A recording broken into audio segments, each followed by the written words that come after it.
welcome today to our webinar with the Department of Environment and Climate Change on the Sustainable Development Goals Act and the new Climate Change Plan. So we thank you for being here today. This is a really important topic, and it's a good opportunity for our municipalities to hear from the Department of Environment and Climate Change what the Sustainable Development Goals Act is all about and how they can participate in the engagement process, which is in process as we speak. So there's still lots of time to provide some feedback, but today's webinar will let you know, kind of give you a high-level overview of the Act and the new Climate Change Plan and where you can participate and provide your input. So just before we get started with the presentation, before I introduce our colleagues from Environment and Climate Change, I just wanted to give you our regular webinar speak and let you know that this session is being recorded. We like to record them so that we can make them available on demand. So probably sometime next week, our communications advisor who's off this week will turn this recording into a YouTube. We'll post it, and Environment and Climate Change has graciously agreed to let us also post a copy of the slides, and Simone has already sent those to me. So we'll get those out sometime next week, so you don't have to make copious amounts of notes. So yeah, and I forgot to say, I'm Debbie from NSFM, and also with me today is Alex. So Alex is helping to admit folks, and she already pushed the record button. And we'll help monitor the questions, the Q&A towards the end of the session. So you are all muted at this moment, and that's just so that we can have minimal background noise, but feel free to unmute yourself if you want to ask a question. And you can also type things in the chat, and both Alex and I will keep an eye on the chat as we go forward. So that is our housekeeping from NSFM, and I'm just going to advance my next slide. Oops, I think I just have to close this down. Bear with me. There. So it's my pleasure today to introduce our three speakers. So we have Jason Hollett. He's the Assistant Deputy Minister for the Department of Environment and Climate Change. He's going to give us some opening remarks. And also with us to lead us off is John Summers. He's the Executive Lead with the Coastal Protection Act. And then it's Simone, who's a Policy Analyst with Environment and Climate Change, and she's going to run us through some slides. I think she said slides will take about probably 20 minutes. So we've got lots of time for questions and discussion. And you'll learn how you can participate in the engagement process, which is underway. I won't steal any of Simone's thunder because she'll go through all of that for you. So I'm going to take just a minute to stop sharing my screen. I'm going to invite Jason, just to remind you, Jason, you are muted, so you'll have to unmute yourself, but I'll invite Jason to take the virtual floor and start us off. Thanks, Debbie. Can everybody hear me okay? Awesome. Okay, good. Thanks so much, Debbie, and thanks to Nova Scotia Federation of Municipalities for helping us to organize this session.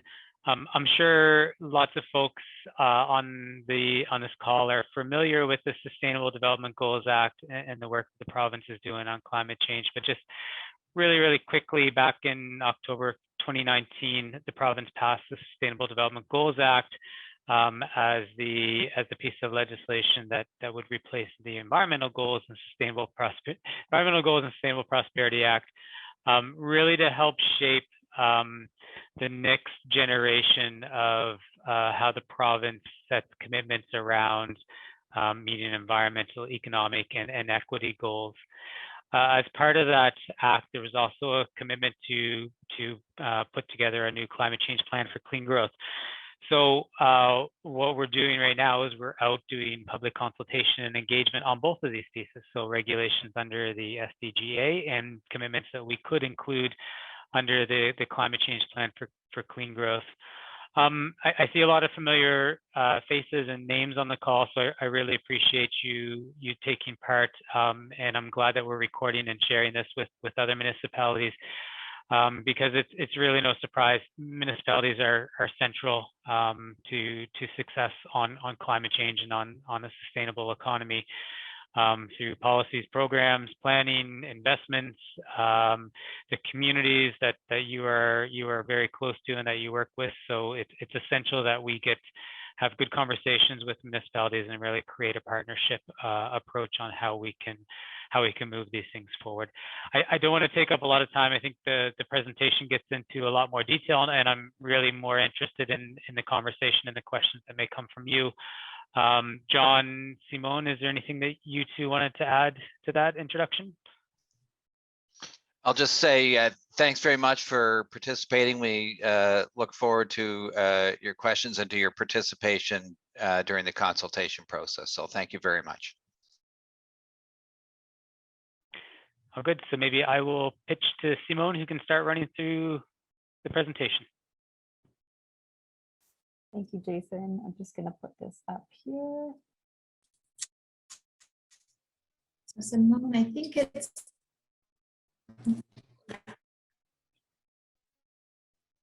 Is that working for everyone? Let me bring it over here and start.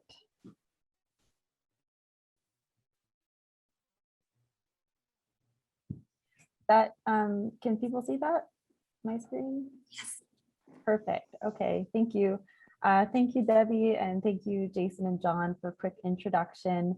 My name is Simone Charon. I work as a policy analyst in the climate change unit, mostly on mitigation. And I've been helping out with some various other members of our team, some of whom are on this call today as well, on the Sustainable Development Goals Act consultation and the climate change plan for clean growth work. So I'll get this started. And like Jason mentioned, this presentation won't be very long. It might actually be less than 20 minutes. So we really want to give you a high level of what this is about, how you can participate in the consultation, and then we'd like to make as much time as we can for discussion. And this is the slide that essentially says what I just went over, so I'll keep moving along. So this is what Jason kind of opened up with, but what this consultation is about, the Sustainable Development Goals Act relates to the act that was passed in October 2019. And what this act is looking to do is to advance Nova Scotia's economic, social, and environmental well-being. In the act itself, there are two new goals for reducing greenhouse gas emissions, and that's 53% below 2005 greenhouse gas levels by 2030 in the province as a whole, and achieving net zero emissions by 2050. It also commits to establishing new sustainable development goals. So this is what Jason was mentioning around the previous act was the Environmental Goals and Sustainable Prosperity Act. So that had established sustainable development goals. So this is the whole new set of sustainable development goals that will be established in regulations. And included in that as well is committing to having a new climate change plan for clean growth. So both those last 2 points are what we're really consulting on. And of course, those two things are going to help us in achieving our climate change targets. We're currently in the public engagement period. We're about halfway through the 60-day consultation period. It launched on May 27th, and it's open until July 26th. The Clean Foundation is helping us with this consultation. They've been hosting some sessions online. They have a website, www.cleanfuture.ca, and this is really the platform for receiving all public input on the consultation. So there's a number of ways that organizations or individuals can submit input into this process. They also have posted some discussion documents. So what we're going to go through today is kind of the highest level, but there's a bit more information you'll find if you visit that website on the Sustainable Development Goals Act and the sort of focus areas under that, as well as the new climate change plan and sort of what it is we're talking about with these two pieces of work. And so that is really the purpose of the engagement today, these 2 months, but also what we'll talk about today. And just to note as well that this work really is being led by our department, Environment and Climate Change. So it's really a whole of government initiative. And so John and Jason, who are leading this work, they're working with other departments and coordinating with other work. So you saw John's, works on the Coastal Protection Act, for example. So they're all interrelated. These are the 6 areas that you'll find when you go onto the Clean Future website. in the discussion documents, and they're focus areas, but they're not necessarily mutually exclusive at all. And they might not be either what it looks like in final regulation. It really is just to guide the input coming in and sort of the scope of what the Sustainable Development Goals Act is seeking to address. So I'm going to move through each one of these. The examples you'll see are kind of across the board examples, but we can talk about more, of course, what this means for municipalities and the work that you might already have underway, that your input that you're thinking of bringing to this process, how it can fit in. So the first area is called Leadership in Sustainable Prosperity. And this one is really about how government, which is the provincial government, but also supporting municipal governments, can lead by example in what they're doing on sustainability and on climate change. So it could be things like supporting governments to have all their buildings use 100% renewable energy, adding new concepts into school curriculums around what that means, sustainable prosperity, procurement processes and how those have sustainability kind of interwoven into it, and working to ensure that no one is left behind in a more sustainable Nova Scotia. So kind of a more concrete example perhaps for municipalities would be things like helping municipalities to have cleaner fleets, or to have more energy efficient facilities through things like adopting more stringency in building codes on the provincial level that municipalities may adopt, and things like this. The second area is around supporting the transition to cleaner energy. And this is all the work that we need to do as a province to move towards those new targets that we have net zero by 2050. And some examples of this could be in the way that we produce electricity. So moving away from things like coal and fossil fuel based sources of energy. Retrofitting our buildings where we live, where we work, where we play, and how we move. So this is things like public transit, walking, biking, and rolling, faster adoption of electric vehicles. And so some examples that might relate to municipalities here could be things like, I mean, all of these really are very core to what municipalities do day to day, but areas like the adoption of property assessed clean energy, or PACE. So things that could be done to help expand or de-risk the sort of adoption of these programs across the province. So third area is climate change mitigation and adaptation. And I'm sure you're already seeing that how really these all go together, these focus areas are very interrelated. But this is really about making sure we're properly equipped with the knowledge and the resources and the capacity to prepare for the impacts of climate change and to thrive in a zero carbon future.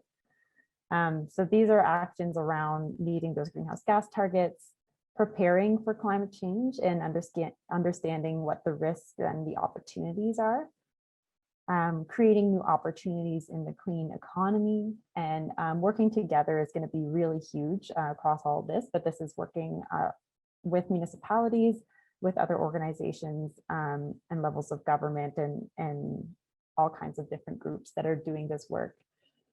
So an example for municipality here might be something like sort of availability of data and information, resources around things like flooding, so flood mapping, or funding for mitigating flooding events. Could be an example that would fit into here under kind of preparing for impacts of climate change that in a lot of, I mean, in reality are already here. The fourth area is around supporting the conditions for a circular economy. So what this means is that we use products for as long as we possibly can, and products being materials or the sort of objects themselves. So the purpose of this in the whole is to eliminate waste and pollution and also reduce our use of natural resources. So there's all kinds of things that fall under circular economy, things like reducing waste or the sharing economy. So for example, tool libraries or car share programs. It could be around expanding extended producer responsibility to more products, and then coordinating just different efforts for reducing environmental impacts of waste. Oh, there's someone in the waiting room. There we go. So the fifth area is around inclusive economy, and what this one is really about is with all the work that we're doing on sustainability, on climate change, there comes a lot of opportunities and economic opportunities, and we want to ensure that there's really equal access to these opportunities for all those living in Nova Scotia, and that no one is left behind. So some examples of what this could include are things like working on accessibility, internet access, supporting worker retraining. So that might be developing new skilled trades programs.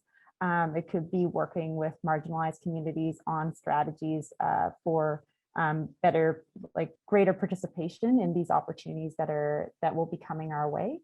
And supporting municipalities on the different programs that you offer to communities.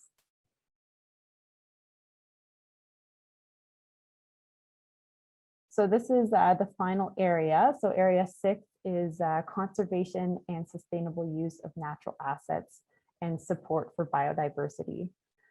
So this is around our protection of our environment, ensuring we have clean air, clean water, and that we're really allowing people and ecosystems to thrive in our communities. So areas that this could be relevant to municipalities, there's many, of course, but could be like kind of the management of your green spaces, of your natural assets, resources and funding and support to do so, and protection of kind of local biodiversity. What could also fall under here as well as natural solutions to climate change, and these are quite expansive as well, and I know getting more kind of more into the mainstream. So all of these would fall under things that municipalities do and can do, and how the province can support municipalities to do this work. So I just ran through those really quickly, and I'll just take a moment right now to share how you can submit your input on this process. But then we'll also pause for questions because that was a lot, probably quite fast. The submission process, so I did mention that we're in the consultation period right now, and there is sort of a written formal process that goes through the Clean Foundation. So that could be input from your municipality that would be submitted online through the Clean Future website. But if you also want to send that directly to us, you can do so. The email is here, policy1@novascotia.ca. But we would note too, if you want to send it directly to us, just make sure you also send it through the Clean Foundation, because they are taking in all submissions, and they're going to be sort of digesting that for us, and that makes sure that it's being captured in that formal process. But we'd also invite you, if you do after today still want to meet with us directly, that you can reach out to us at any time. And Brittany is on the call today. She is coordinating all these stakeholder discussions. So if you contact Brittany, either email there, we'd be happy to meet with you as well to discuss further. So I'm going to pause right now before we move on to discussion to see if there's any questions about the process or about what the SCGA focus areas are. Well, thank you. That was a really great overview, nice and concise and lots of good information in there. I may have neglected to say in my intro, people feel free to, you can unmute yourself if you want to just speak your question, or you can type it in the chat too. Lots of options there. I think everybody's muted at the moment. But, keep an eye on the chat. And maybe while people are formulating their questions, I might just ask Simone, what happens after the 26th? Like once all of the information has been gathered, all the input has been given, what are the next steps? Give us a little intel. If it's okay, Britt, I might throw that over to you. I think you'll be better answer that question if you don't mind me passing that over to you. No worries at all, Simone. Yeah, so it's a great question, Debbie. So basically the consultation is going to wrap up at the end of July. And then as Simone mentioned, Clean's going to be putting together a what we heard report, and this is going to summarize all of the feedback that we heard, really touching on kind of like the overarching themes. And then our team's going to be using that input along with all of our stakeholder discussions to actually put together the climate change plan for clean growth. And the plan is to have that out by the end of 2021. And this feedback will also be used to inform the development of new regulations under the Sustainable Development Goals Act. So kind of the major next steps would be coming are, once the consultation wraps up, we were going to have a what we heard report that will be publicly released, and then having the climate plan rollout, and then the regulations will be coming as well. So that's kind of the details. John, if you wanted to add anything specifically on the SDJ side, feel free. Yeah, thanks, Brett. So Britt's referred to us developing regulations for the SDGA. So I think most of us are used to thinking of regulations as a set of rules that are, sort of do's and don'ts sort of thing. And it's a little different in the context of the SDGA. So we're really, the SDGA has a couple of overarching climate change GHG reduction goals, and it provides for creating additional goals in regulations. So these will be regulations that would articulate goals as opposed to rules that you'd normally see in regulations under the Environment Act or something like that.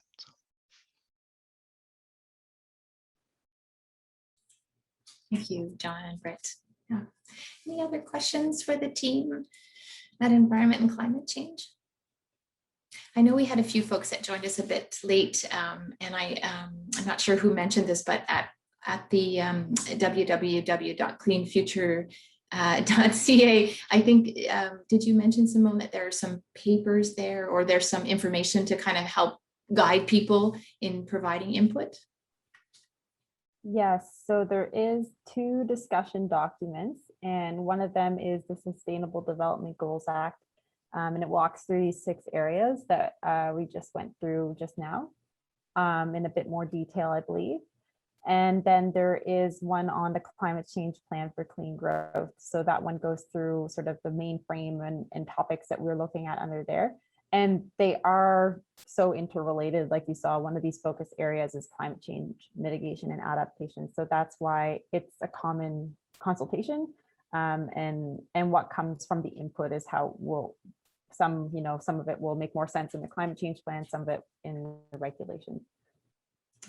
That's great, thank you. And I see Councillor Juliana Bernard has her hand up from the town of Truro. Did you want to go ahead, Juliana?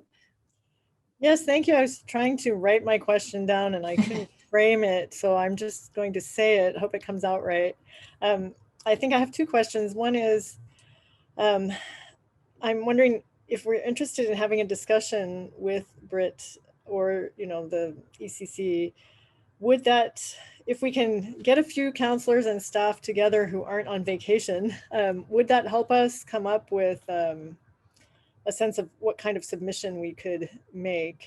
I know in our council we have a number of things we're very interested in, and there's a lot of us who are new on council. So I think it might not hurt to have that kind of discussion. And I'm wondering also, in terms of goals, are we, like regulations that regulate goals, are we talking about climate change goals? What type of goals are we looking at? Yeah, maybe. Thank you for the questions, Councillor. On the first one, happy to meet and have conversations at any time, whether it's with yourself or with a group of you. Get in touch with Brittany, and she'll try to find a time that works for us. John, do you want to weigh in on the second question around the goals? Sure, thanks. So appreciate your question, Councillor. So the regulations would just be a way of articulating a goal. So it might read, a regulation might read something like, it is the goal of the province to, and then, you know, fill in the goal there. And so those 6 focus areas, a couple words about those. Number one is they're intended to kind of give people an idea of the scope of what the Act is about. The Act does allow us to create additional focus areas if we have an idea that we think is relevant but doesn't neatly fit under one of those categories. So those categories that Simon just ran through in the consultation documents kind of flesh out a little bit what those focus areas are about. And the other thing I want to say about that is, don't worry too much about fitting good ideas neatly under one area or another. It's our job to kind of sort it into the right slot at the end of the day. And there are lots of ideas that actually check multiple boxes there. So someone mentioned I worked on the Coastal Protection Act. That's relevant to at least 3 areas under the Act. So I just wanted to say that. So I think the key is to look at those areas and think about, okay, what sort of goals would be relevant for us to set as a province under those areas. And the value of that is that it kind of holds this government and future governments feet to the fire over, you know, way beyond a single election cycle or mandate cycle or something like that. And so that's the entire spirit of the Act, because a lot of these things that we're trying to achieve are long-term endeavors. But if we don't have kind of the sort of set objectives, it's easy to just kind of push those things out into the future and say, well, that's for another government to worry about. I'm not sure if I've actually answered your question, but I hope that's helpful. Yes, that's helpful. I'm wondering also, is what we're going to be working on would be all encompassed in the Sustainable Development Goals Act, or would there be things that we might bring up that could go into other acts, like the Municipal Government Act, for example? Well, that's a great question. I think you know, no good idea should be lost or fall between the cracks. So if it's something that really that we can't see it fitting because maybe it's a very specific regulation or something like that, or program idea or something like that, that's fine. I think you find us very open to ideas, and we're not too hung up on, you know, whether we can slot them in exactly under what we're doing. And the other thing that I think we don't want people to feel they have to be too precise about is what fits in the climate plan and what would be articulated as a goal under the Sustainable Development Goals Act. And we think there could be some overlap. There may be some parts of the climate plan that represent major milestones that are worthwhile, you know, that we really want to nail down as a commitment or something like that. So I think to summarize my long diatribe here is, like, I think the focus should be on good ideas, and that's what we're really looking for. Thank you. Yeah, Councillor, just tell us what you need to work for you, right? I think that it's our job to kind of sort it out at the other end. John, there's a question in the chat here that maybe you can answer. Caitlin Smith is wondering, the regulations and goals, is the intention for them to be broad and wide-ranging goals, or for them to be very specific and targeted? Great question, and again, I would say don't worry about it too much. I think we think that the regulations will have a mixture of those. ideally, when we think about a goal, you know, it's a little like when you're working with your manager or your employees, like, you know, people talk in terms of SMART goals. So where possible, you know, it's great if it's time bound, if there's a metric and it's possible to get that information to actually measure progress. That's kind of the and it's something that's, you know, realistically with can result from the policy levers that we have at our disposal as various levels of government. That's great. It's not always possible to do that, and sometimes there are very broad goals that are really important that it's just a little harder to measure. So I would say take your best shot at trying to hit that gold standard.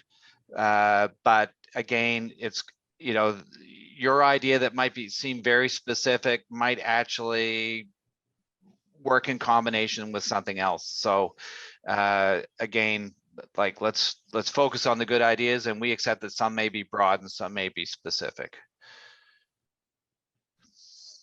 Great question. Anyone else have any questions for our colleagues at Environment and Climate Change? Debbie, I'll just move on to the next slide, and if it's not that useful, I'll take it down too so we can see each other. But we do have one final slide here. If I can get it to go. Here we go. And these are definitely not all the questions that we would have for you, but it's maybe to help also in guiding questions today or input that you would like to submit through the process. So really weaving in what priorities or issues are top of mind for your municipality, more specifically, what sustainable development or climate change issues are top of mind for your municipality. And then, like John's mentioned, sort of if there's ideas for actions that the province can take that would support you in doing this work, what would they be? So that's really at the highest level kind of questions that could help guiding input for this process. And I'll actually take this down because I think we already started talking about this a bit. And this is in the presentation that Debbie will share after as well. Thank you, Simone. I hope I didn't cut you off early. Not at all. Jump too soon into Q&A. That's great. Anyone else have any questions, concerns? I think you've covered it all. Maybe. Debbie, I might just add that there's like a few different resources kind of on the website and other ways to engage. So as Simone already spoke to, there's 2 discussion documents on the website. There's also online submission forms directly in the website. And although this is useful for municipalities, also for your constituents. So if you're talking to people in your communities, you can put them there, and it's very easy for general public to just drop a quick comment in. And we've also got another tool called Bang the Table, where you can go online and engage in discussions as well. There's a link on the website for that. We've got 3 Zoom sessions that are going to be wrapping up. Kind of, we've done 3 and we've got 3 more. There's one on circular economy, inclusive economy, and there's also a French session as well. All of the dates are included on the Clean Future website, and you can register for those as well. So again, these are more for your for the general public, but we just wanted to note that there's like a few different ways for folks to get involved. And if you've got any questions at all, or as Simone already mentioned, if you want to set up a one-on-one meeting or have a quick chat, you can reach out to us directly. My email's in the presentation. That's great. That's really great. Thank you for your robust consultation or engagement process. It sounds really great. So we appreciate that. Thank you. Anyone else? Don't want to beat a dead horse, so we can let people go early for lunch if there are no more questions. And certainly next week, probably kind of mid to late week, we can make the we can put the recording of this session up on our website, and also the presentation. If anybody would like to get the presentation sooner than later, you can just send me a quick note, because I do have a copy that Simone sent me earlier in the week, and I can just flip it to you if you can't wait till we post it on our website at Oh, and there's a thank you from Amanda. Oh, you're very welcome. Yeah. Oh, and Jason has his hand up. Jason. Yeah, Debbie, I just wanted to mention, we also have a small program that's available to support reaching out to communities that we don't traditionally hear from when we're doing consultations. So we have grants of up to $2,000 that are available to communities or groups or individuals that want to specifically get some feedback or have a conversation from members of the LGBTQ plus community or newcomers to Nova Scotia, African Nova Scotian communities, First Nation communities, youth. I'm probably forgetting a bunch, Simone, but it's meant to recognize that there's a lot of communities out there that just don't have the capacity to get engaged or the ability. So the hope is that by putting out some micro grants, we can encourage some more of those voices to be around as well. So if you know of anyone that may be interested that faces some barriers to getting some feedback, please reach out to Simone or Britt. We're aiming to have those the approvals on those turned around very, very quickly, and would be happy to help support that. That's great. Awesome. Thank you, Jason. And I see Councillor Bernard has her hand up, so you go ahead. Yes, I'll be quick, but I'm just wondering if there's any networking going on amongst municipalities here in Nova Scotia to discuss what we might have in common or exchange ideas around these goals. I could maybe wait in on that. If there's anyone else on the call that would like to speak. I know it was last year, the Municipal Energy Learning Group, and I see some members on this call that are part of that, Greg Shea and Tammy Feltmate.